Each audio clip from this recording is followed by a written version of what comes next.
Good morning, everyone. Or actually, David, good afternoon, right? Good afternoon. Good afternoon. Yeah. What time is it there right now? 4 o'clock in the afternoon. Well, 4 in the afternoon.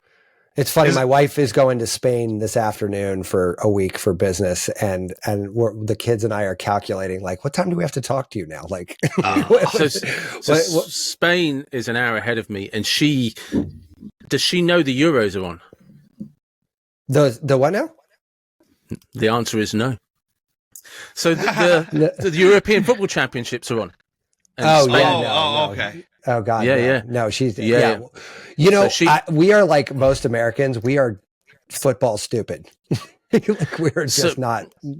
So currently, you have the European Championships, and Spain, alongside England and France, are the favourites. And I guarantee everything is going to stop when they play when she's over there. Okay, well, that's exciting.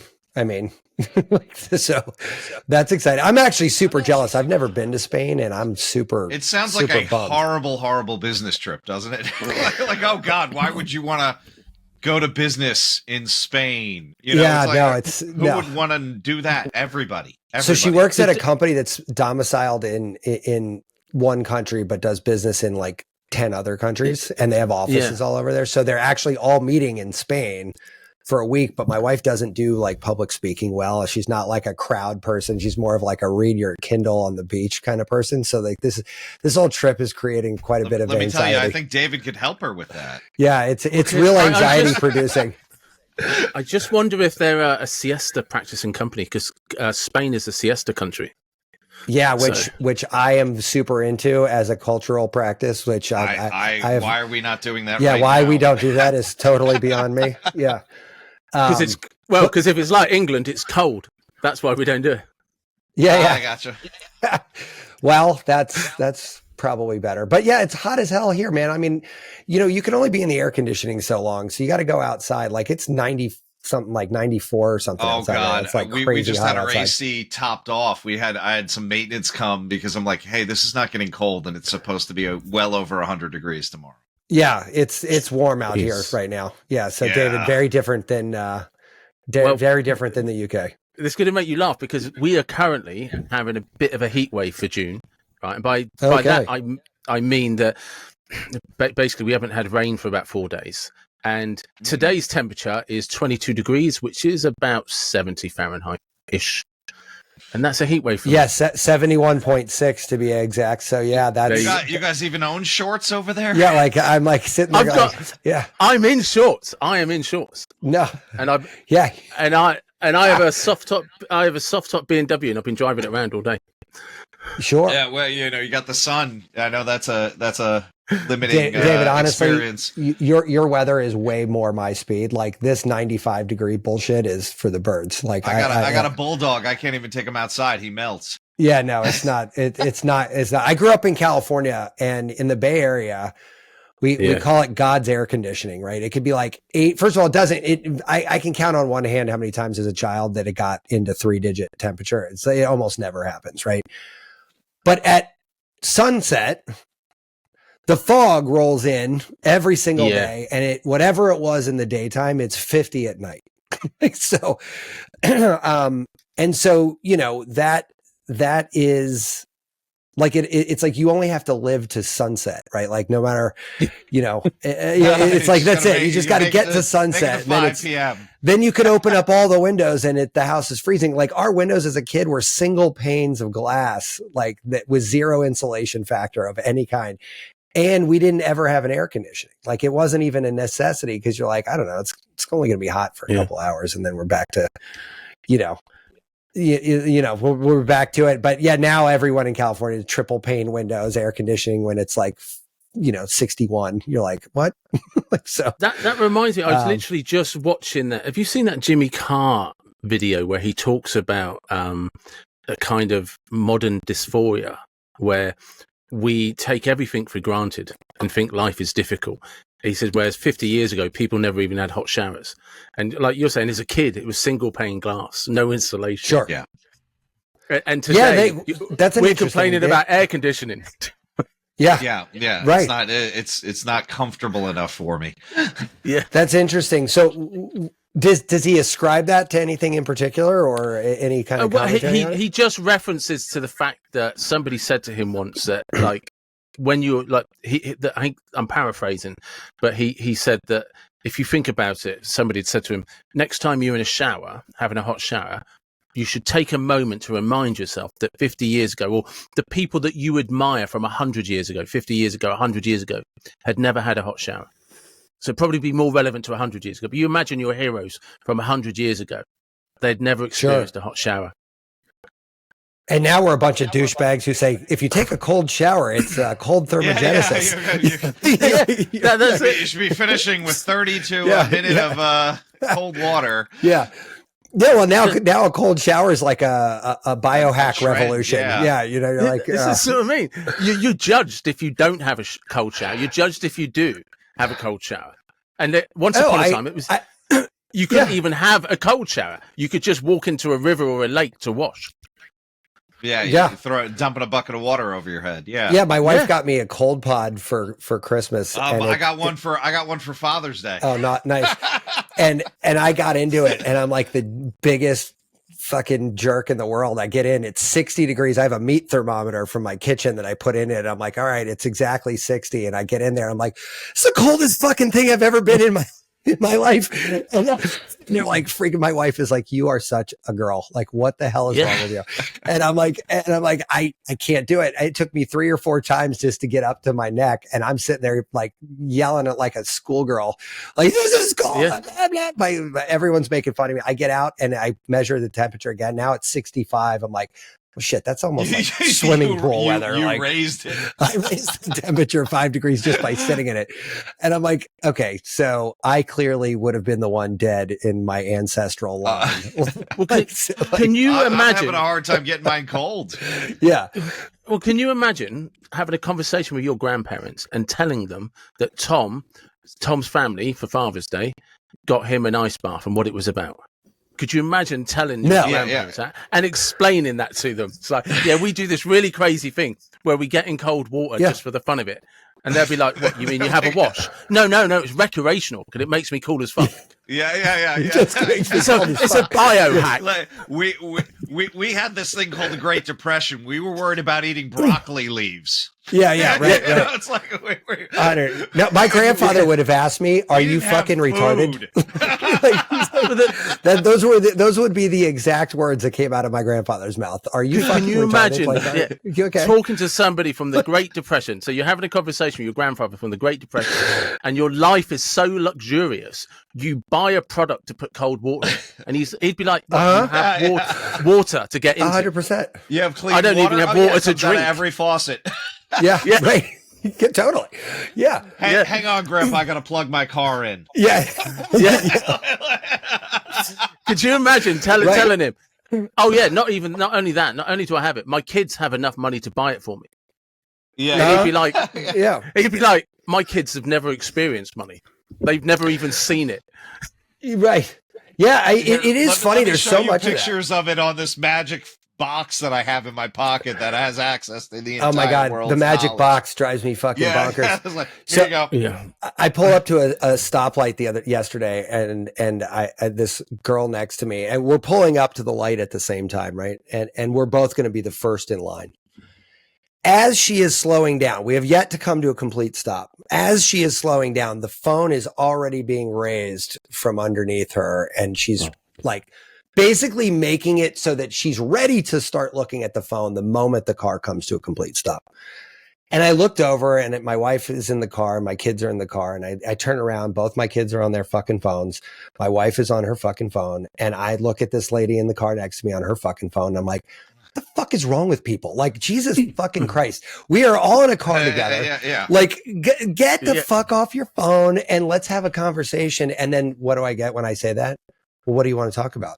We're not talking about anything. I'm like, I know. We're not talking about anything. Yeah. Because you're not fucking engaged in this, in being alive right now. You're just a passenger on this giant blue ball. Like, you're not taking any ownership at whatsoever. And I didn't want to jump onto a soapbox, but it is funny that we have the luxury of abdicating our own existence to a phone because we don't have to worry about literally anything else.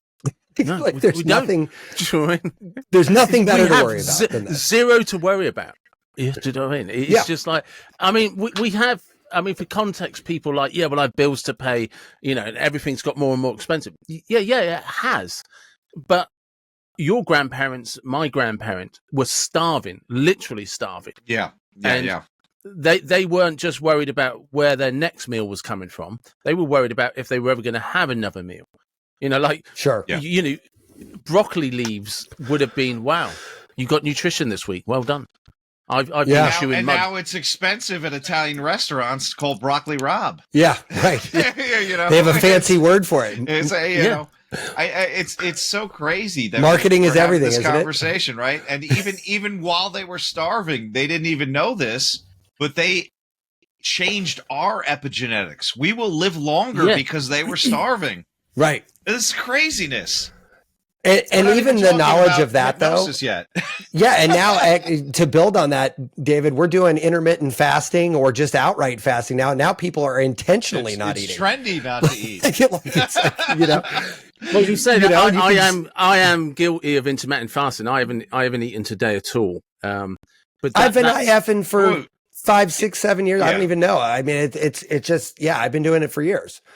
But I don't call it intermittent fasting anymore. I just call it Tuesday. Like, you know, it's just... I sometimes forget to eat because of the ADHD. And I'm like, it's 4 p.m. Why do I feel off? I just call it, David, stop being so fucking fat. That too, yeah, right. You don't have to eat for a living. yeah, that's fine. It's not a competition. It's not a competition. Right. Yeah. But it is funny though, because like, you know, Tom and I made this show largely because instead of getting on our phones, like we want to talk about stuff that like, okay, we have all this time on our hands. Like, what can we do with it? That's like not, you know, doom scrolling TikTok. And Tom does actually doom scroll TikTok a little bit. I love doom scrolling.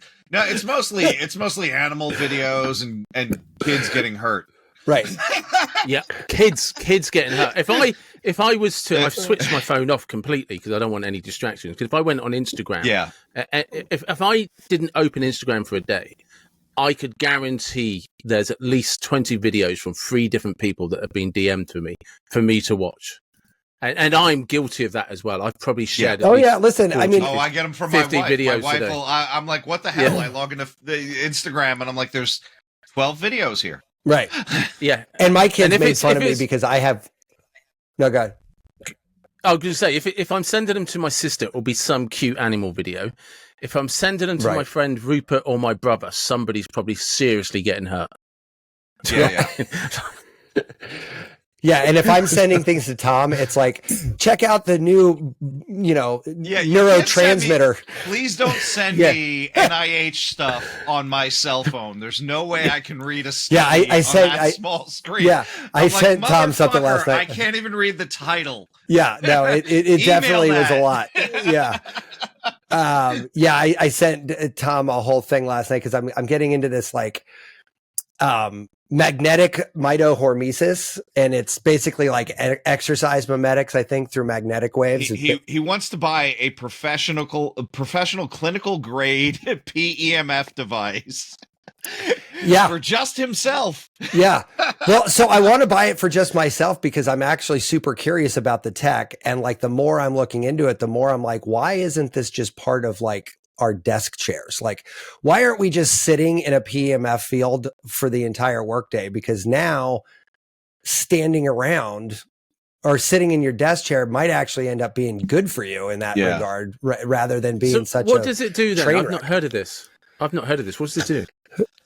PEMF has been around for a really long time, but I think I think the train has finally left the station with regard to like people like have accepted it as sound science. They're, you know, but basically and Tom, you correct me because I know you're into this too. But I was looking at units when we opened this version of the office, and we just had so much going on. I didn't pull the trigger on another like $40,000 device. Yeah, right. So basically, PEMF sends pulse electromagnetic frequencies through your body, and the idea is it will actually create space. It vibrates the cell at a cellular level to the point where you actually create space between the cells, which allows for blood flow at a micro circulation. Yeah, they call better level. Intracellular circulation is what happens. Yeah. So you can get an oxygen molecule down to a single capillary by almost vibrating it in there rather than waiting for your body to do it. And this is especially poignant when you look at aging populations where their bodies are literally getting more compact because they're just shrinking in on themselves.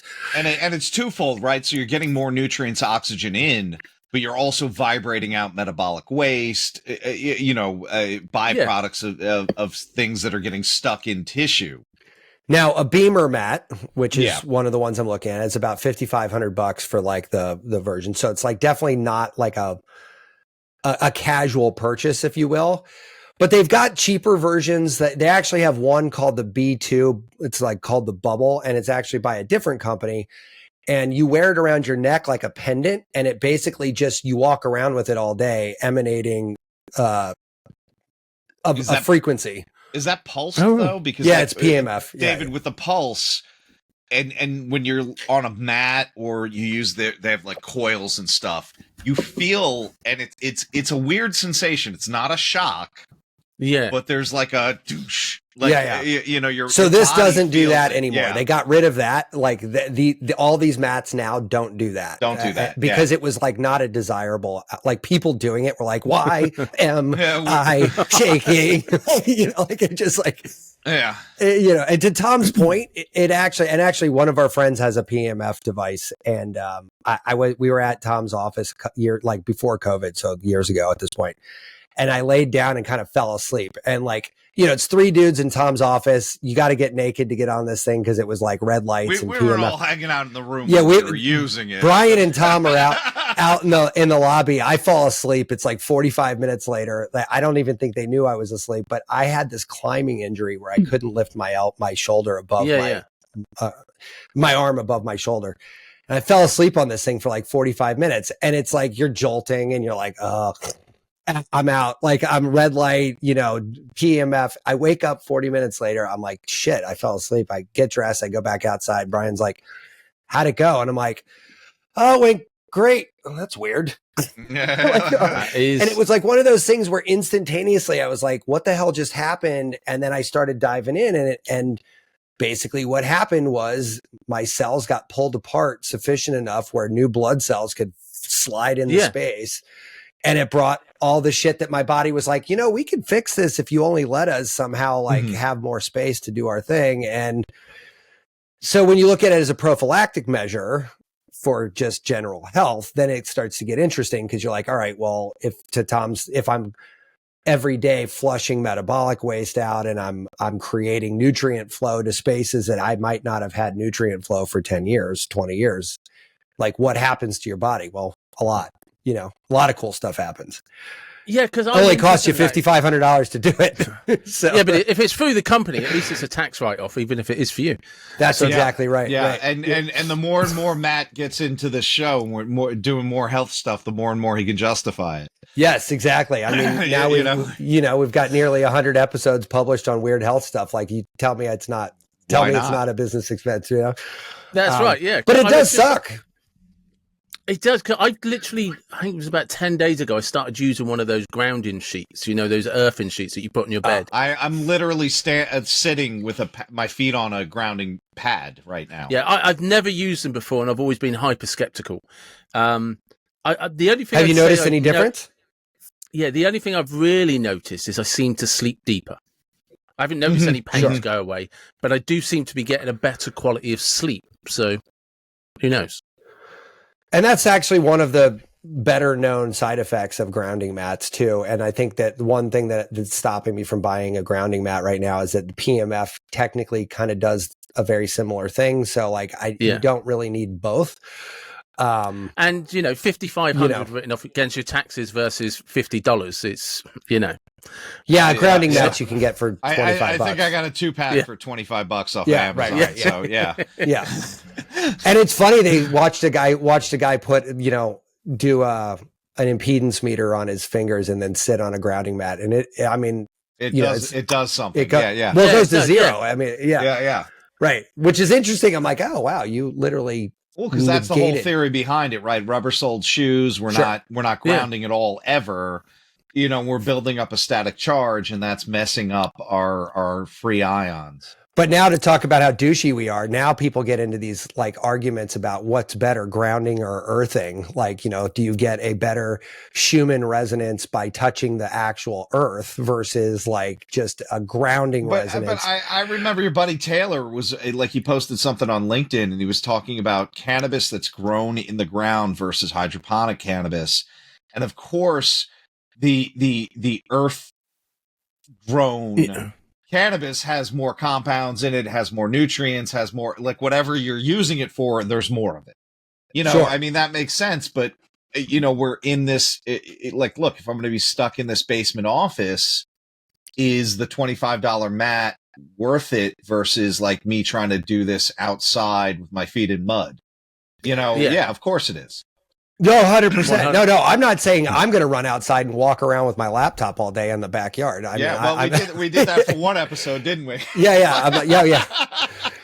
We had power go out for one, so I did a whole episode. Like one of our biggest guests ever, he gets a knock on the front door from the power company. Hey, we got to shut off the power for a couple hours. I was like, oh, fun. That was a great episode too. So, David, speaking of wacky shit, let's get into some of your wacky shit. Why don't we talk about what we're here for? Yeah, like let's talk about some of your wacky shit. Like, so I got to tell you, I am super fascinated by NLP, hypnosis, and any of like the related. And we seem topics. to be on a kick on this now, so this is a really great time to come on, because in a row we've been talking about, like Matt said, NLP, yoga nidra, these kind of things where we're programming our minds. And tapping, we did a whole episode on tapping, EFT, and I have recently EFT is become good. EFT is good. Yeah, EFT has become, like, I'm a huge disciple of EFT now, and I did it. I've now incorporated it as the last 5 minutes of my 20-minute meditation. 2 seconds.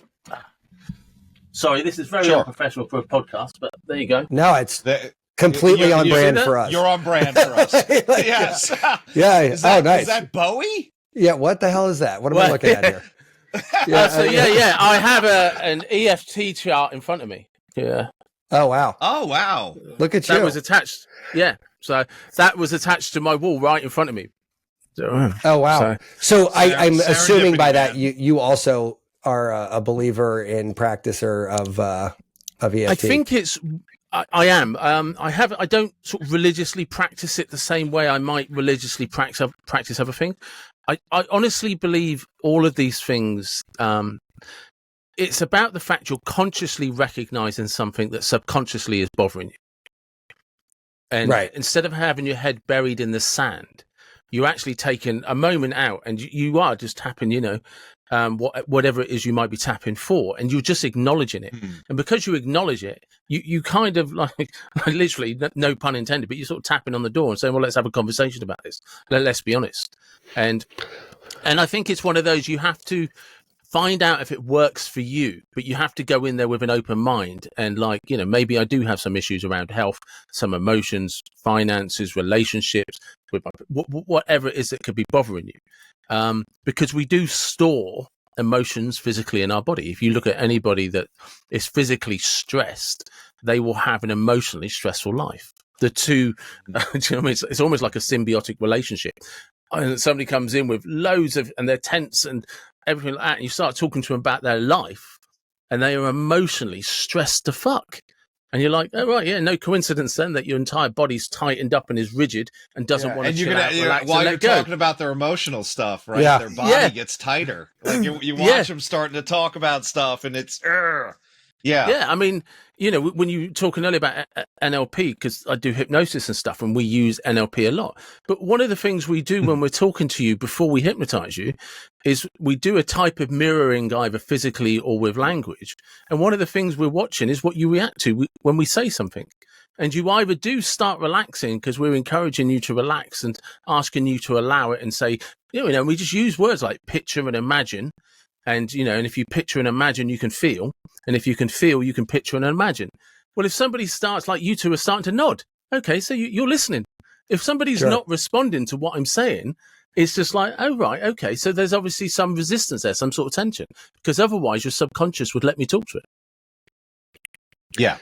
Yeah. And that actually touches on a bunch of things. So this conversation could spider out here in a couple different ways. But what I appreciate about what you just said is that it is an articulation of something that we all know at a DNA level some way or another. Like for millions of years, we have looked at each other and been like, that dude's pissed off, or that woman is into me, or whatever, right? Like we've done that forever. Yet we've never really, one of the benefits of having not to worry about the broccoli leaves as my dinner is that I've got all this mental bandwidth to figure out all this other higher level, more evolved shit, including this, which is to say, here is a vocabulary that you could use to describe this thing that we've all done for millions of years. But here's how we could recognize it. Once you recognize it, it can be, as they say, if it could be measured, it could be improved. And I'm fascinated by the fact that we're just a giant chemistry set. like that's all we are. Yeah. Well, yeah. But anybody can do it. Your thoughts can be easily manipulated, whether it's with language, whether it's with music. We've all experienced a song that will uplift you or a song that will bring you down. You can watch a happy film, a sad film. You can watch a film where you come out of there thinking you're Rocky and you can knock the shit out of anyone you want. And it's to do with how you motivate and inspire yourself, and particular words, like instead of I can't, you say I can, actually, or I will do my best. Well, if you focus the my best as opposed to what's the worst that can happen, what the worst can happen is deflated. But if I'm there saying, look, I bet you if you do your best, there'll be a positive outcome, you start thinking about the best things and a positive outcome. Well, if that's the way you're charging into the day, well, that's just a better way of charging into the day instead of saying, I bet the traffic's going to be shit. I'm going to hate myself. Yeah, totally. And when I was trying to lose weight years ago, that same thing happened. Like it wasn't, I can't eat bread. It's, I don't eat bread. Like, it's like just a small little word swap. Mm-hmm. Yeah. And it went from like, here's something that I can't have that I'm depriving myself of, to something that I couldn't miss because I don't do it. Like, you hit the nail on the head. It's the difference between I cannot have something because that's like you're denying something that you're supposed to have, as opposed to I don't have it. I'm somebody that does not associate himself with having bread. So your subconscious, like, yeah, you're right. We don't eat bread. Yeah, this isn't a big deal. Yeah, we don't eat bread. That's fine. Not I can't have it, because can't have it suggests that you would if you could. But you're saying, no, I don't. Sure. I don't have it. Just like you would say, I don't smoke. If you're not a smoker, you identify by saying, I don't smoke. Correct. Right. Yeah, exactly. Right. And Matt and I say, smoke what? Yeah, exactly. Can you clarify this? Yeah. Can you please define the substance being inhaled? But it's funny. It's funny because when I talk about hypnosis, I've told my kids this. I've told everyone. I smoked for about 10 years of my life, and I'll be honest with you. I fucking loved smoking cigarettes. Like literally, best thing ever. I loved it.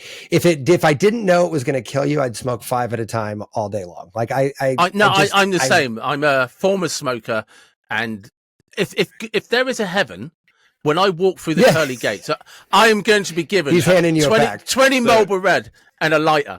Yeah, and I'm literally smoke away, David. I was going to say. He looks like a Marlboro Red. Yeah. He looks like a Marlboro Red. Marlboro Reds are absolutely breathtaking. Like they're awesome. Yeah. Like it's like a perfect thing for sure. Yeah. But like it's terrible for you and we don't do it.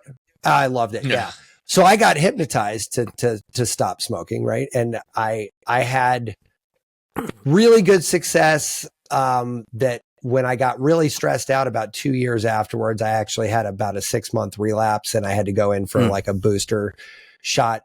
But even when I look at cigarettes now, right, I look at somebody smoking, and especially if I've had a couple to drink, I'll look over and I'm like, God, that looks amazing. I just want to make sweet love to that cigarette like right now. Like I want it in my mouth. I want to lick it. I want everything about it. And then I don't. Or in over the years, I've had like 1 or 2 here and there because like I had too many to drink and I was like, this is a great idea. The social smoking. Yeah. 5 seconds into that cigarette, I'm like, this is not what I wanted it to be. And I usually end up not finishing it because I'm like, this is not like I was super horny for this cigarette. Now I'm like, you know, like I have no, and then the next day and for like 5 days after that, I'm like, what the fuck? That was terrible. Like, I feel like shit. But like that idea that one thing that could be so pleasurable, like I could derive so much like DNA level pleasure from that can be just turned off by simply creating a new narrative in my brain. I mean, people who aren't fascinated by that are just not paying attention. Hey, David, can I ask you a question about what Matt's talking about? So there's a comedian, Dave, what's his name? Malahi, the Irish guy, the tall Irish guy. He was doing the show on Netflix called Everyone's in LA, and it was a live show, and he had the hypnotist on that helped him with smoking. And he said after the second session, he didn't even like he completely doesn't know what happened during that second session. When he was out, and he woke up with absolutely no desire and the thought that almost like he never smoked before. Now, that hypnotist said something like that when he creates this, hey, and smoking's a good one because of we have plenty of evidence. Everyone knows that it's not healthy, right? There's not, you know, but he said when it's something like nail biting or something like that, it's much harder because that's not really hurting any other person. You're not going to die from that. Is there like can you ratchet up the treatment? If you know, clearly there has to be another pathway if I can't get this negative association, you know? So one of the things and hypnotherapists will have their own opinions on this, right? So if you make an appointment with me because you want to stop smoking, you've already made the decision you want to stop. You just need the catalyst. And basically you will actually believe, because you've come and seen me and I've hypnotized you, that you're not going to smoke anymore. And you've decided to tell yourself that story before you even walked in. You've already said, well, because I've booked an appointment with David to stop smoking, when I leave his office, I'm not going to smoke anymore. So you've created the narrative yourself because you made an appointment believing I'm going to stop you smoking. A hypnotherapist can't stop you doing anything you don't want to do. But all I've done is confirmed your new belief. And what I can then do is make it very uncomfortable for you if you decide to try and smoke. So I will say words like try, because try implies failure to your subconscious. All right. So, and then I can make it like, maybe it's the most disgusting thing.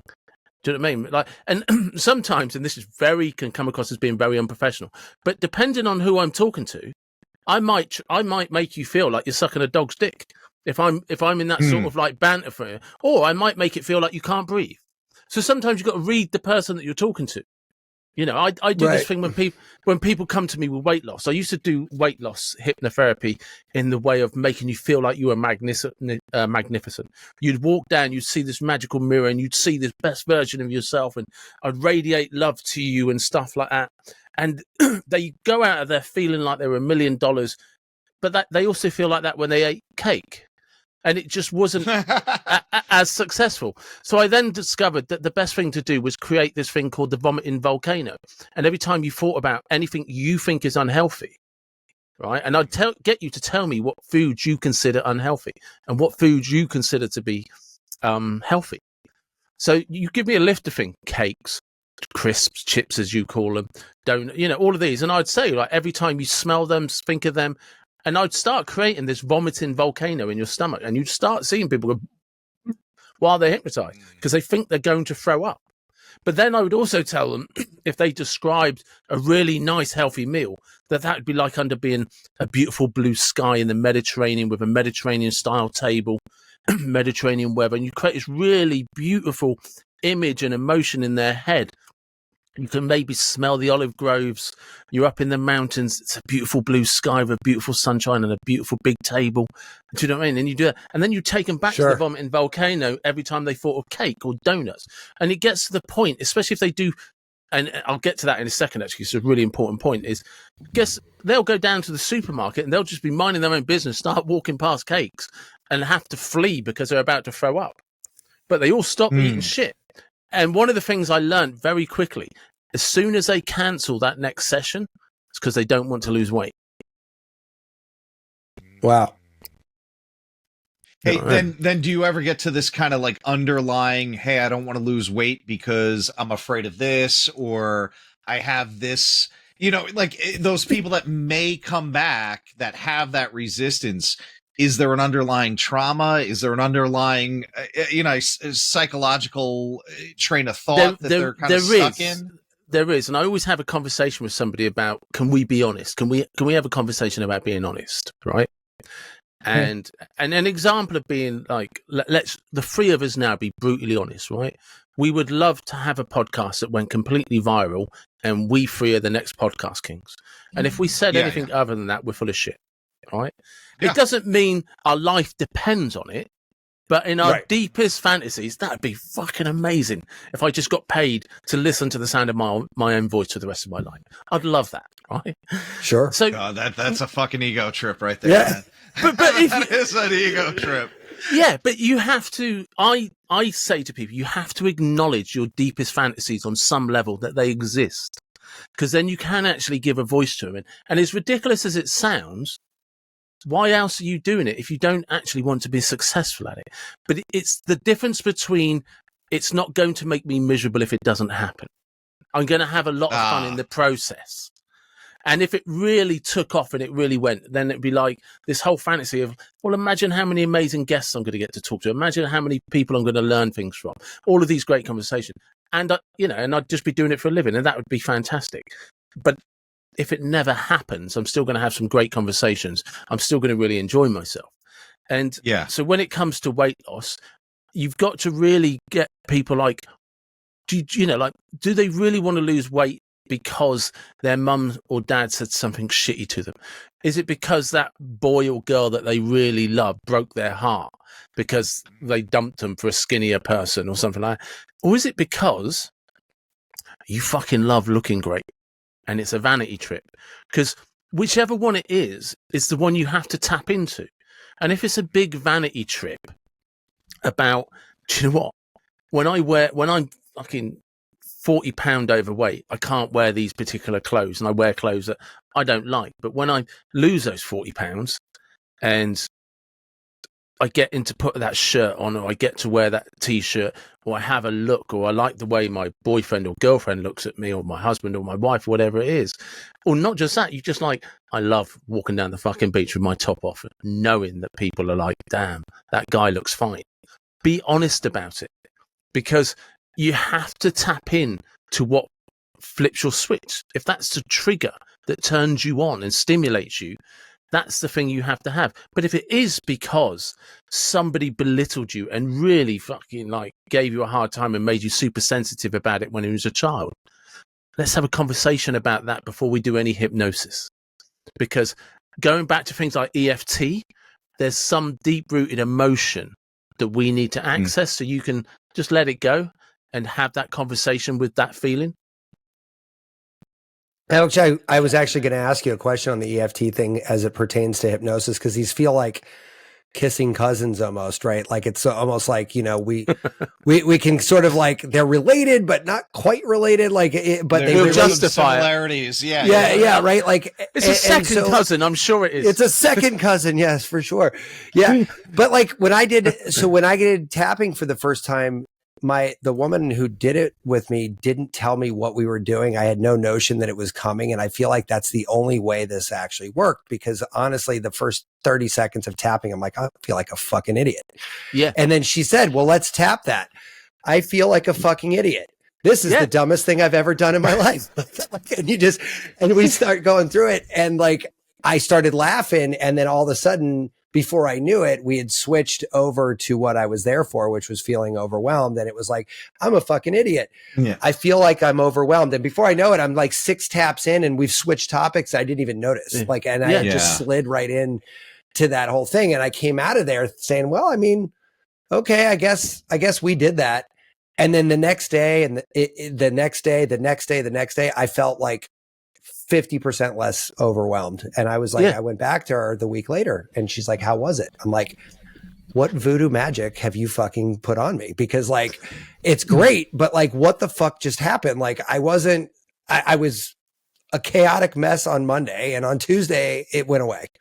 Like, what the fuck did you do to me? Right. And it's just like, is it that easy? Like, it was crazy. Yeah. But it isn't really, if you think about it. It's just like, because I do have disagreements with other hypnotherapists about this, but my background is in therapy as opposed to being a hypnotherapist. I became a hypnotherapist a few years ago. And I am somebody that likes to spend a bit of time with my client because I do a lot of coaching, and I could spend 2 hours talking to somebody because they've just got to offload. Do you know what I mean? They just found out something disastrous has been happening in their life, or they've just suddenly tapped into, oh, wow, that's why I have that shitty behavior. And you can't just suddenly look at your clock and say, anyway, time up. Do you know what I mean? Or 5 more reps and we're done.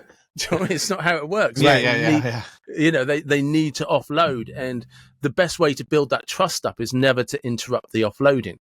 And so sometimes, and also one of the best ways to get that relationship with somebody, with their subconscious as a hypnotherapist, is let them pour out all their deepest, darkest secrets to you.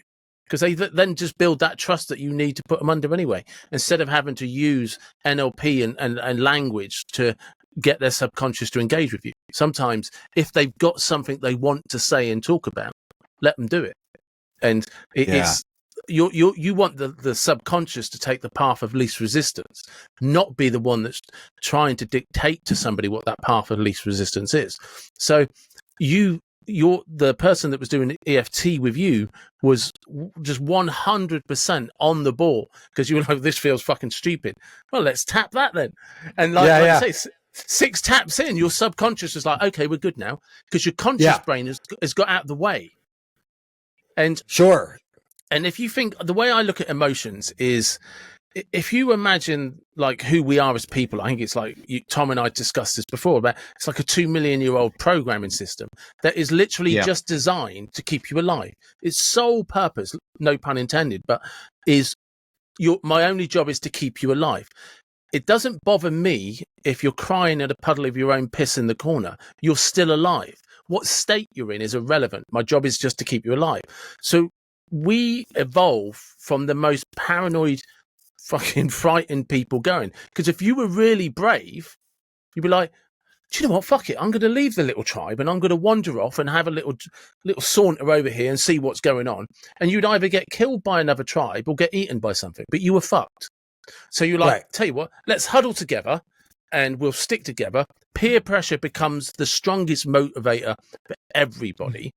And the one thing we don't often acknowledge or talk about is, for you to become an independent person, you would have to demonstrate something to the tribe of great courage and bravery when nobody else wanted to mess with you. Or you'd have to come up with some technological advancement. You know, like the first person that created fire was probably worshipped like a god from there on in, until he taught everyone else how to do it. And they were like, well, that's just simple. Well, we don't need you anymore. Yeah, we don't need you anymore. Yeah, right? But because... We're not calling you Sparky anymore. Yeah. That's right. Yeah. And I don't care if she's your cousin. You're not going near her anymore. Right? Yeah, it's not right. And if you think about that, if you evolve that 2 million years forward, we no longer have all of these systems where we know the difference between what is safe and what isn't safe, because we're not under any real threat. So our subconscious is just whirling around with first world problems that we get overwhelmed. And before you know it, because you go to the supermarket and they've decided to put a special offer of something on and they've moved all the shelves, you're wandering around the supermarket lost, looking for fucking milk. And your brain's like, danger, danger, danger. It's like, no, you're trying to buy some cereal and milk. It's just been moved to a different aisle and you don't recognize it right now. But your subconscious is like, this is the same supermarket I go to every week at the same time. Sarah and Sandra are on the till, so that should be good. Everything's right. And then you're suddenly lost and you don't know where you are. Well, your brain's like, we're going to die. Your subconscious, we're going to get killed. Something's going to kill us. Something's moved everything that's safe. And you suddenly get overwhelmed. And it's just too much. And your brain is like, I can't compute this. Because once upon a time, you fled and you ran. And, like, once upon a time, you'd have ran to Sandra and Sarah and they'd have backed you up, and you'd like, right, let's take on this saber-toothed tiger. Then we're good. You know what I mean? Right. Yeah. Whereas now your brain can't compute that and you would have ran, so you would have just all of that adrenaline, you would have dumped into your muscles, and you'd have fled like you were a 100-meter sprinter, and you'd have gone at a pace and until you were physically exhausted, and there was nothing left in your body that you needed to get rid of, because you wouldn't stop until you were done. Whereas we don't do any of that now, so you get all of this like emotion in your brain just compounded and compounded and compounded, and you just get overwhelmed by emails. So somebody just that tapping, well, that immediate, this feels fucking stupid. Well, that's peer pressure at its best, because you're like, what's this person? Even though they're the EFT therapist, even though you've made an appointment, you're worried about what they think about you going there to see them to do the very thing they're charging you for. I mean, that's just ridiculous. But we all do it. Is that the 2 million-year-old programming just kind of doing what it should be doing? It basically just responding the way it should? Yeah. Yeah. That is exactly that in a nutshell, which is a very long-winded way of going around about why EFT is beneficial. What you're telling me. It's funny because, like, I think there's a lot of wisdom in taking the long way around on some of these topics, because it's really important to understand the why of this so that you could understand a path forward when the variables don't apply in the same way, right? Yeah. Like, we're not being chased by a saber-toothed tiger. We are just looking for milk in a grocery store. So the fact that my brain can't necessarily differentiate at face value, well, if I know what's happening, then I could override that with my 48-year-old programming and say, no, we're just going to find the milk. It's fine. It's also so funny to me that, like, David and I talked about this on his show, where, like, you pull back, David explains it like that, and I'm now seeing correlations to East Asian medicine. I'm seeing correlations to things that sound like they're not related because of how our brain works, right? We know that amygdala is going, you're afraid, you're afraid, you're afraid, and it's like, no, that kept me alive. That kept every person that led up to me alive. But in this particular situation, I just don't remember where I parked. Yeah, it is definitely in this lot. Yeah. But now you don't even have to do that. Your iPhone will tell you, where did I park? Right. Like, so it's like, you don't even have to figure that out. I was just about to say the exact same thing. There's an app on my phone because of my car that tells me if I lose my car, it tells me where my car. Any time I open that app, it will tell me where I am in conjunction to where the car is. So we think that's absolutely brilliant. That's fantastic. It's until not it stops working, and then you have a fucking panic attack. Where the fuck is my car? I didn't pay attention because I have this app. But this is the other thing as well, is because we're now again making our brains softer. Because what will happen now is if that app stops working, right, I'm going to fucking have a meltdown because I can't find my car. And because normally, it sounds weird, but every time you go to the car park, if you've got to spend 5 minutes trying to remember where your car is, it strengthens your brain not to panic in a simple situation. Right? Mm-hmm. Whereas now, going back to the milk thing, you lose your shit because the milk's been moved and your favourite cereal's been moved. It's like, what difference does it make? You can just go, even if they don't have it, there's a shop across the road. You can go in that shop and buy it from there. But all of these apps, just if it's not there instantly to like, don't panic, we're good. It actually creates the build-up of panic because we're so reliant on literally just being our hands held like we're still 5 years old on the first day to kindergarten because we don't even solve the simplest problem. Like, I wonder where I parked my car. You know, there used to be a thing where if you went to a massive car park, you would look at the sign, become aware of your surroundings, and start picking out points saying, right, well, I'm in the orange space. Remember oranges. Number 11, who's, so-and-so's child is 11. So you'd be like, Daphne's 11 and is wearing an orange T-shirt, and you start remembering these little patterns so that when you went back 4 hours later, you'd be like, well, Daphne's 11 in an orange T-shirt. Oh, yeah, we're in space 11 in the orange zone. Do you know what I mean? Sure. And you know what? Even though I have the same app on my phone, I still take a picture when I'm going on a trip at the airport. I'm like, we're in long-term parking lot because I'm like, you know what? I'm gonna just figure it out. Like I mean, and it makes sense. But I guess here's a question: like philosophically, how do you sort of like? Do we care about that? Like, do we care about rehardening our brain, or is this just the trajectory we are on? Because in a world where look, we're in a gig economy. I can get everything from milk to drugs to prostitutes delivered to my house in under an hour. Like, if that's the way of the world, like, can we Maslow's triangle this shit out and say, hey, look, I don't have to worry about going to a brothel or going to the grocery store. I can have both delivered to my house. What else can I now worry about if I don't have to worry about my hookers or milk? Like that's sort of like one of those things. It's like, we spend a lot of time talking about that being a problem, but is it? Like, I mean, if we've just evolved and I've got an app that tells me where my car is. I think David's kind of talking a little bit about this kind of mental hormesis, like, that exposure to that unknown that kind of gives us some resilience.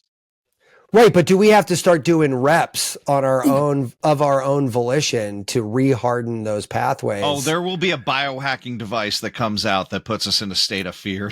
Yeah, right. Like, I tell you where I see this at the moment, and we've had it recently, right? So, on one hand, you have the whole COVID thing, where a new virus has come out, and the entire world loses. Well, the entire Western world and media loses its shit. Go to any country that didn't have Western media and no access to vaccines. So they just like, well, it's just another medical problem. There's like 400 viruses in my village at the moment. If you're too weak to live, you're too weak to live. That's life. Right. So it was definitely a first world problem. But you've seen how a certain group, or the way a certain mindset was, that it was, let's shut down the world. People panicked. And if you were like, do you know what? I'd rather take my chances. Well, then you should be arrested and locked up. So that's one problem with the weakening mindset. But then you have the other lot where you get people doing, I tell you what, for shits and giggles, I'm going to buy an ice bath just to make myself uncomfortable every day. Or I'm going to start doing ultra running because David Goggins tells me I've got to be fucking hard and I'm going to break your heart and steal your soul. But it invigorates people to push themselves. So we're kind of splitting up into sort of two parts of society.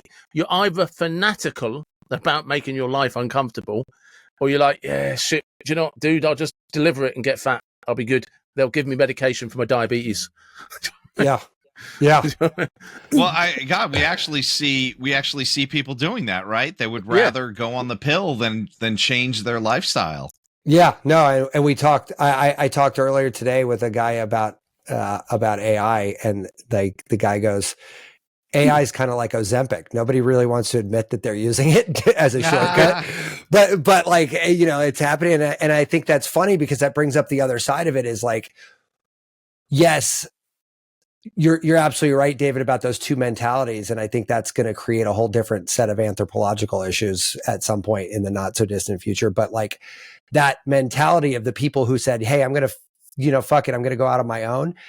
That at a DNA level to us still feels like that lunatic who wants to go over the mountain out of the tribe and take their chances. And I think we react to those people the same way we did 100,000 years ago, where we're like, all right, nice knowing you, Chuck. What's that expression? Everything you want is on the other side of fear. Yeah, exactly. Yeah. And we have the benefit now because we don't have any real life dangers. So we can focus on, do you know what? This is just mentally uncomfortable. We're in Baltimore. I don't know about that. Yeah. we were number one for shootings for a while. I think we still trade that title with Detroit. With Detroit, we go Chicago. Back and forth. Detroit, it's Chicago. A three-way tie some years. Yeah. Do you guys have strict gun laws then? Do you guys have strict gun laws? What's a gun law, David? Yeah, we're American. There's no gun laws. Stop it. If you don't have a gun on you, the police will supply you with one. Yeah. It's like, we don't have gun laws here, really. They're sort of a farce. It's a very weird. The conservatives that were upset that your king got remarried came here. Yeah. And then decided that they weren't strict enough. But for gun laws, no, everyone needs several of them. Yeah. And the more bullets they fire in a minute, the better. Oh, yeah. So, I find it amusing, not that you have guns, that everybody thinks it's a problem. Because I am fascinated by guns. And if they legalize guns in the UK, I'd start queuing outside that shop tonight. It seems to be the people that are advocating or that want them the most are the scariest ones. Yeah. You know, it's not this sane relationship. And I think it speaks to a lot about what we've been talking about is this fear, right? Whether it's the government, whether it's certain, lobbying groups, this idea that like you're going to be this hero, this chance to be this good guy with a gun where you're going to stop the robber by gunning them down in the grocery store, or, God forbid somebody breaks into my house and then they're going to get killed. And it's always weird to me that it's like defending property or something. It's not like it doesn't always seem like I'm in this life or death situation. I think one of the things that's weird is, and again, people can get overly upset about a conversation, but guns are illegal in the UK. I think we have the highest knife crime in Europe. So you're just moving it one way to the other. Yeah. Yeah. And there's some truth to that, right? Because like, look, I also feel that like, I've joked, like, if I'm going to kill somebody, I'm doing it with my bare hands. Why? Because it's going to be an intimate thing, right? I don't want to look him in the eyes and say, sorry, I didn't buy you dinner. You have done something so bad to me that I want to enjoy killing you. Right. Yeah. And I don't believe the satisfaction of pulling a trigger is going to be enough. It's like, if I could hit the enter button on my keypad and somebody would die, that's not doing it for me. Yeah. Like I will be that psycho. That's like. But David, you bring up a good point, right? Like the fear that drives people to do that, to carry a gun, to carry a knife, to whatever, and do that. It's the same fear that you're talking about, right? Like that fear. Yeah. It's like we evolved faster than our genetic selves evolved. And if in a fully actualized human experience in 1,000 years from now, that's been genetically outbred. Maybe guns aren't a thing, not because people don't want guns, but because like DNA wise, we don't fucking need them. Like it's like our brain. We're not walking around with that fear has been response. Yeah. Plucked out. I don't know. I think it depends where the mating strategy would go, because ultimately, interesting. As long as we're always attracted to each other, i.e. like, and we just for the purposes of people who get easily pissed off and offended because you're a fucking idiot.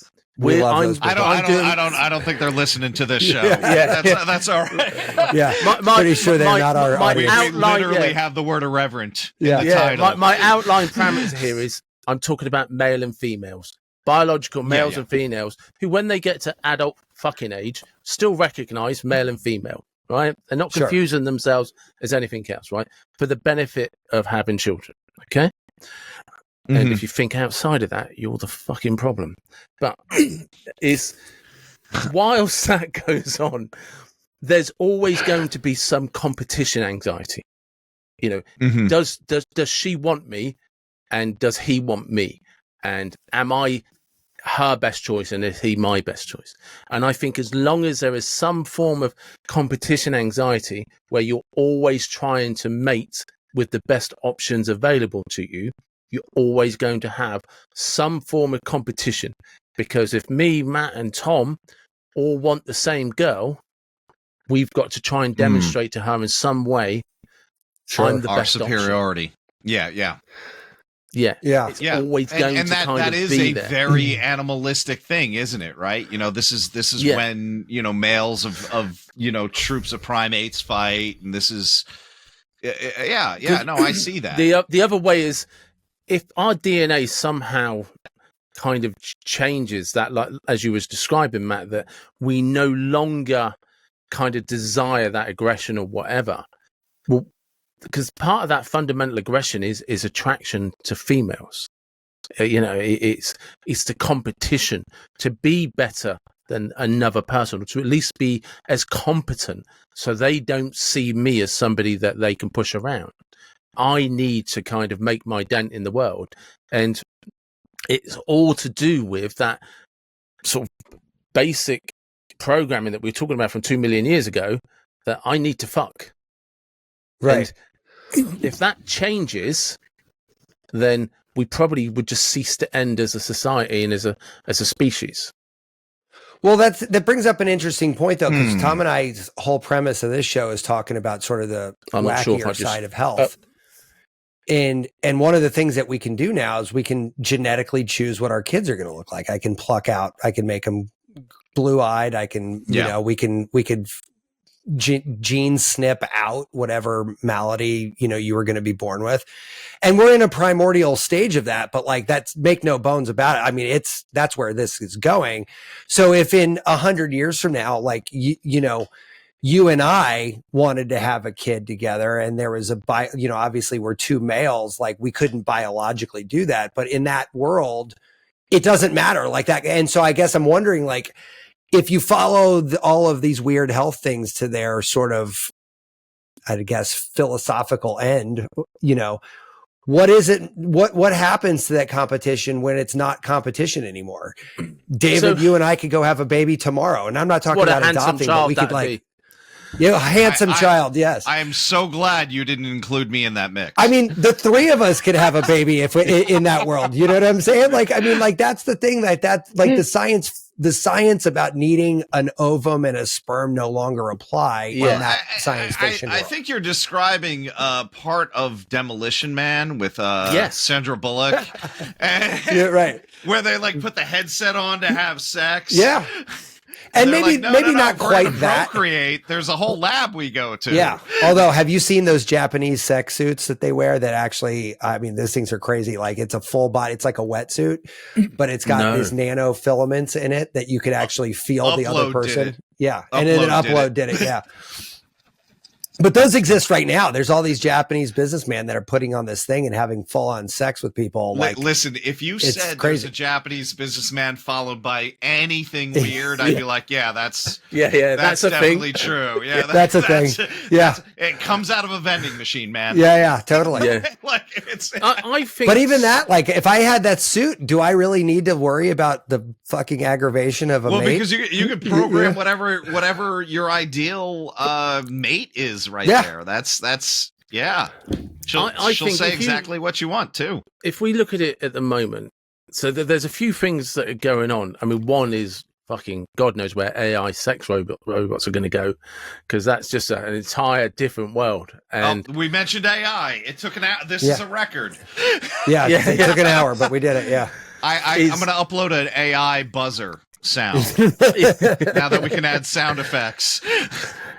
It is that there's this thing where if you think about, like, I think it's like if you go back up, say 200 years, 3 in every 5 children died before they were 5. 1 in 20 women died during childbirth. Testosterone levels were their highest ever.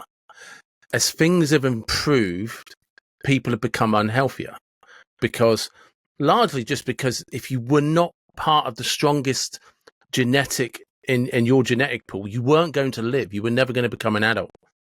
Forget about having an accident, or you were never going to survive the illnesses that came your way. So everybody that passed on their genes was a fucking stud. I mean, they were the best of the best of the best. And we don't have that anymore. And what we're seeing is it's just getting weaker and weaker and weaker.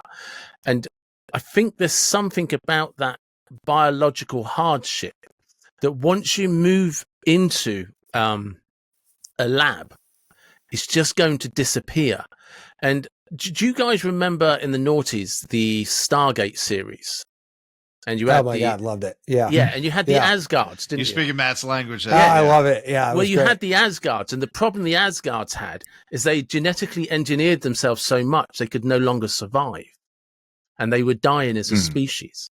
And I think we just... That's funny. I forgot all about that show. Yeah. God, they're fucking phenomenal. It's a great show. Yeah. Yeah.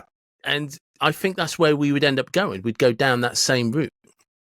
We would genetically just because something in our brains, in our subconscious or in our DNA, whatever it is, would just switch off because you don't need it anymore. And if you think of all the dormant body parts we have now that are like, our appendix, we don't use that anymore because they're like, oh no, our diet's changed. So it's still there, but it's just, well, eventually you just wake up one day and your fucking testes wouldn't produce sperm because you just, we don't use testosterone anymore. Why we wouldn't need it anymore. Yeah. Well, there was that movie with Keanu Reeves that he like transplanted consciousness onto hard drives and then was putting them into robots, and like the robots kept dying, like exploding. And the reason why was that they couldn't figure out how to reconcile the detachment physiologically from your mental persona and its physical counterpart. And when a robot made of metal and wires had a human brain in it, it literally exploded because the neuronal activity, which translated to circuitry, overheated it because their brain was literally could not compute. Right. And it was fun for the movie, but I'm like kind of thinking, I'm like, we don't know so much about everything. Like there's so much we don't know. Like what is the tether of physicality and spiritual, or your essence, that's a weird point too, because we don't know the epigenetics of all of that yet either, right? And that's why, like, Dolly, when they cloned Dolly, she didn't live long. Why? They didn't. It was a like clean DNA code. There was no notes in the margin, if you will. There was nothing telling that animal like this. These are the stressors that came before you. These are the things that got passed to you. Almost like a cheat sheet. Like we mentioned. The longevity we might have because of our grandparents and our great grandparents going through the Depression. But that's it, because if you think about it, every time somebody talks about a DMT trip they've been on, they talk about some form of afterlife, some form of like spiritual evolution and all of this. So if that's the case, and you're going down to sort of the basic principle of reincarnation, well then we're basically fucking up the very purpose of reincarnation. It's just like, look, this is a step in the journey, and we've decided, you know what? The universe doesn't know shit. Yeah, we're going to sidestep that. That's interesting. Yeah. I'm going to get an AI sex doll. I'm going to finally get that blowjob every lunchtime that I dreamed of. Do you know what I mean? Yeah. And do you know what I mean? Screw the universe and the universe. And you're never leaving your house again. Yeah. And we could all talk about Elon Musk in a variety of ways, but one thing he did say that got me weird thinking. Sex doll thing he fucking no. He said something interesting recently that I actually got my brain going. He goes, somebody's like, "Do you want to live forever?" He goes, "Of course not." And like they're like, "Well, why not?" He's like, "Well, because like in order to answer the question, you have to have a deep an understanding of deep time." Like epics and millennia. Like he's like, if you lived forever, at one point, you're just going to be floating around the universe in nothingness, in nothing. Yeah. Right. And like, what the fuck good is that? Like, you know what I mean? Like, and so it got me thinking, I'm like, you always think about like, oh, I'll live forever. And it'll be like the Interview with a Vampire where they're like 200 years later. Well, what about 2 million years later, right? Like, what was our Earth like 2 million years ago? You wouldn't want to be hanging around. There was no fucking Starbucks. Like, there was 2 million years ago, everything probably killed you. And and if you think about it as well, that if you like just look at modern today, elderly people, the amount of people who are elderly who just like, I'm bored now, I'm happy, I'm ready to go. Because there's just let me push the button and go to sleep. It just seems to be again part of natural evolution. They're just like, no, I've lived my life. There seems to be a point, even if they're really healthy, where they just say, and no, I'm just waiting to it. I'm waiting to die. It's like something in their brain starts to switch off, where they're just like, no, I'm done now. It sounds a bit cliche, but it seems to be the natural order of things. It's just the way it's supposed to be. And I got to thinking about this the other day when I was at Costco. Actually, like it's a big like store here that you can buy big box store, store where you buy everything in bulk. It's like couldn't be more American if you tried. Like like you don't want one roll of toilet paper, you want 45 at a time in this one giant. That's valid, box. by the way, because as long as you're alive, you'll always need toilet paper. You are always going to need toilet paper. But you know what you don't need? 2 8-gallon drums of olive oil when you just wanted olive oil for your kitchen right now. Like that, you definitely don't need. And like, unfortunately, this store doesn't differentiate. Like it's all like crazy. But anyway, I saw some poor guy. It was 90 degrees outside and he's running around with a vape, like a nicotine or weed vape, who knows, like running around the parking lot, pants down around his ass, like just basically a dude bumping into walls, right? Like this guy was not living. He was surviving. Like it was, and does this guy give a shit? Like we've talked a lot on this episode about like this evolution of thought and like all the bandwidth it provides. That guy has no bandwidth, none whatsoever. He's not thinking about, wow, wouldn't it be great to live another 20 years? 20 years of this fucking miserable existence? Yeah. Fuck off. I don't want to live 20 more years. Yeah. I'm like debating whether I want to come to work tomorrow. Yeah. Like, like fuck this. Like, and so he could end it now and it would be all the same to him. Yeah. And like, so then that brings the question, is that guy going home and wondering about EFT or NLP, or is he trying to cold dip or anything like this? I'm sure he's just trying to survive. Yeah. Right. And so like, we have this immense luxury of talking about all these sort of next level things that may work, may not work, but like either way, we get to talk about them. Like that is not a universal truth. And David, you talked about the COVID thing. There's plenty of places on earth that were like, yeah, fuck it. COVID came, it went, who cares? Yeah. Some people died, some people survived. It's not over. If you go to places like Haiti, the India slums, Africa, friends who come from the African continent, and they were just like, one of my best friends is, he's from Zimbabwe, and I was just like, what's it like back home? They're just like, add it to the list of things that can kill us. Sure. That was their view of COVID. It's just like, nobody's sending vaccines to Zimbabwe, to the villages in Zimbabwe. He said to me, he says, some of these places don't have running water, they don't have electric. Do you think they even care or know about COVID?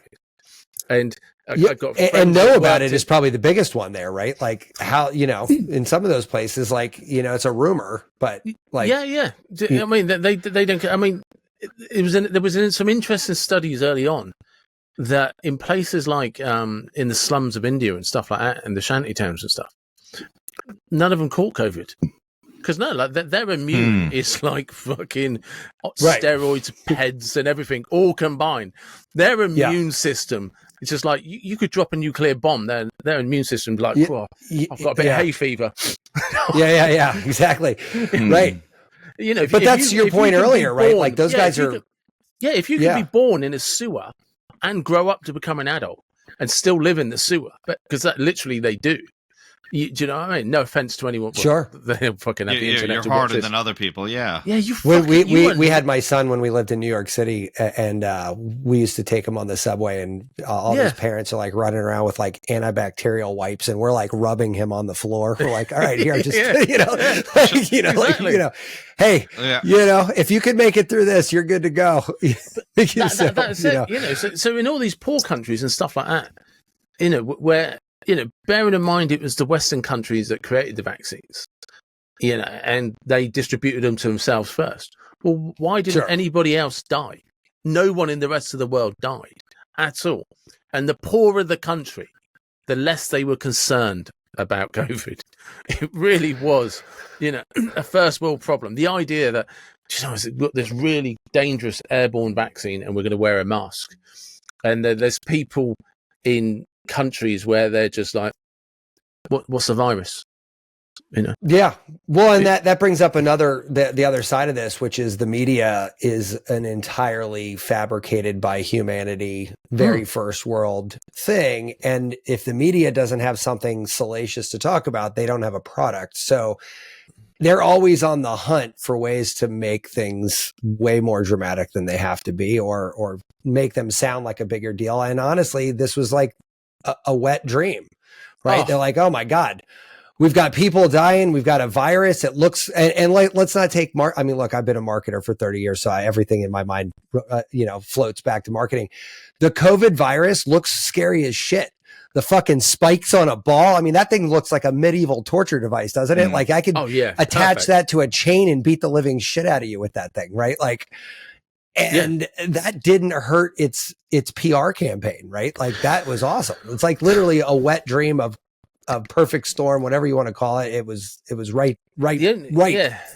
The only thing that confused me about this, though, like COVID, is not that the virus or anything like that. It's just I remember saying when we first got into lockdown that this lockdown is not going to work because unless bodies start piling up outside on the streets, everyone's going to say, look, there's nothing wrong with this. And that never happened. And yet people were still demanding lockdown, but nobody's dying. It's just like, it's that the global or Western cognitive dissonance that went on with, you can see it with your own eyes, nothing is happening.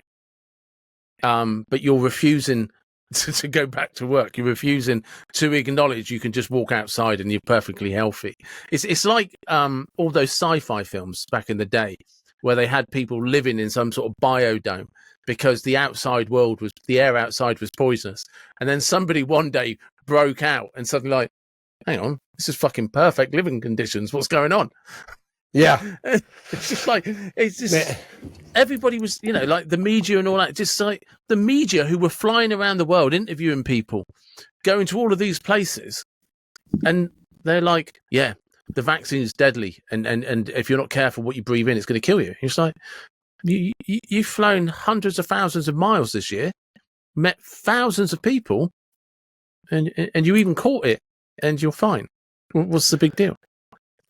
But again, that goes back, I think, just to bring us full circle, and I think we could kind of dive down this rabbit hole on 100 different topics. But I'm like, I could literally talk to you all week on this, but we got to end it at some point.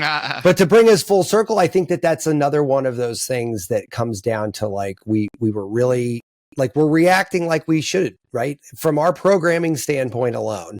Yeah. That's exactly the right reaction. A fucking virus that looks terrifying and has killed a bunch of people. Oh, fuck no. Like, like that feels very, very on brand for our 2 million year old programming. Like, right? Yeah, definitely. Yeah. Yeah. Like, and so like we just haven't figured out how to override it, I guess, in an intelligent way in enough different use cases. And I think until then, we are going to need NLP and EFT and all these other acronyms to kind of keep us fucking sane. In check, yeah. Yeah, like what? Because otherwise we're going to go nuts. Yeah, if God help you, if my fucking milk is not in the right spot. Yeah, totally. By the time you get to it, yeah. So, David, where can we find you? Where can we send people? I love talking about this, and I do love your by the way, your evolution. We didn't talk a lot about it, but we'll have to have you back sometime and do it. I'd love to do this. I'd love to get. You went from a therapist to a. Oh yeah, don't no. God, just quickly, because I just want to see if I'm going to send you down a rabbit hole. Did you see that thing about the Facebook AI this week? Which thing? There's so many Facebook AI. Yeah. Oh, right. So really Facebook discovered that one of their versions of AI created its own language, which they couldn't understand, so they had to shut it down. That's actually not the first time that's happened, by the way. It seems to happen every time an AI gets a little rogue. Yeah, it was like maybe 10 years ago. They hooked up two supercomputers together and they shut it off. Yeah, they shut off access to the outside world. If I ever hear that one of these little rogue AIs is actually called Neo, and it's operating with Morpheus, no, we're in the fucking film. We're all waking up. We're all waking up. Yeah. I mean, but it was crazy. The only way they can get out of it was to literally unplug the fucking computer. Like they're like, nope. I mean, it was overheating. I mean, it was crazy. So like, it is not the first time that's happened, but yeah, we could rabbit hole down that for even longer. Every episode we've done for the last, 60 episodes has mentioned AI at some point. But basically the best place to find me is either next.level coach, or the David Watson podcast. Amazing. Yeah, and Tom flashed that up in our sexy new toy, by the way. I had a real fanboy moment when I seen that come up on the screen. I was like, I know. Fucking awesome. You're like, that's me. Yeah. Sure. Yeah. Cool, man. Well, David, thank you so much again. Really appreciate it. This is a fun time. Yeah. I love that this podcast is on a Friday when we recorded this, because I can go into my weekend on like some kind of like acid trip. He's got stuff to Google. I've got shit to Google. I'm going to be on like a rabbit hole all weekend, and I've got no wife this weekend because she's going to be in Spain. So I'm like, okay, what? I see where this is going. I'm googling a lot. But no, it's been absolutely fun. Yeah, and thank you very much for inviting me on. I've really, really enjoyed it. Amazing. Cool, guys. Enjoy the weekend. Guys. Talk Take to you it soon. easy. Take care, everybody. Be subversive, irreverent. Health is wealth, but you knew that. Everybody knows that. But so is following us on social media at Irreverent Health. And check out our website for more exclusive content at irreverenthealth.com. Oh, I like this. Thanks for tuning into this episode of Irreverent Health.